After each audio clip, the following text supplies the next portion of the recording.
من عرف الله حقا نال لذة السجود، شعر بلذة التسبيح، يستحيي من الله أن يرجع بعد أن وصل. جاء في الحديث عن أبي داود إن نوحا لما حضرته الوفاة جمع بنيه فقال: يا بني أوصيكم باثنتين وأنهاكم عن اثنتين، أوصيكم بلا إله إلا الله، فإن السماوات السبع والأراضين السبع لو كن كحلقة مفرغة لقصمتهن لا إله إلا الله، وأوصيكم بسبحان الله وبحمده فإنها صلاة كل شيء وبها يرزق الخلق، وأنهاكم عن الشرك والكبر. لو أتيت بأي رجل عياذا بالله شرب الشراب، نال من النساء مرادة، سهر في مواطن يسهر فيها أهل الفجور، ووقع منه هذا نقول مثلا في زمن مضى، إن قدر أن هذا الرجل رزق تقوى تاب، ثم قدر، وهذا من لوازم التوبة، أن يسجد لله، فلو كان منصفا لأخبرك أنه لا لذة تعدل لذة السجود لله رب العالمين.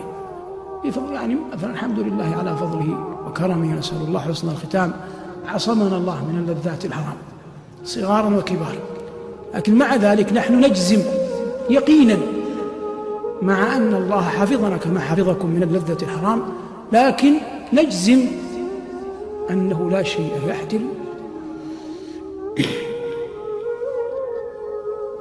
لذة السجود لله جل وعلا.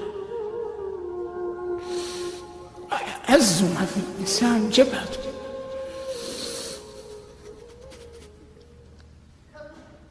فإذا ارتضى أن يجعلها في الأرض في التراب إجلالا لله فإنه لن يحرم من الله رحمة. فرعون كان يقول: أنا ربكم الأعلى، فالله لما بعث موسى وهارون قال لهما: قولا له قولا لينا، هذا وهو يقول أنا ربكم الأعلى. فكيف بعبد أظلم عليه الليل كأي شاب منكم واصنعها الليلة، أطفأت النور لتنام،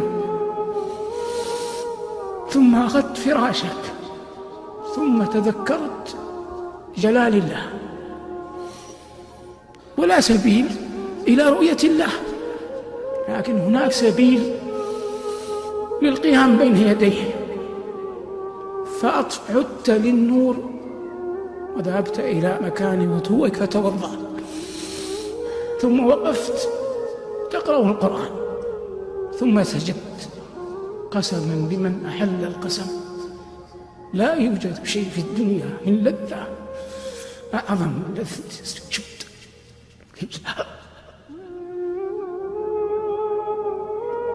الله يقول لنبيه: وتوكل على العزيز الرحيم الذي يراك حين تقوم وتقلبك في الساجدين.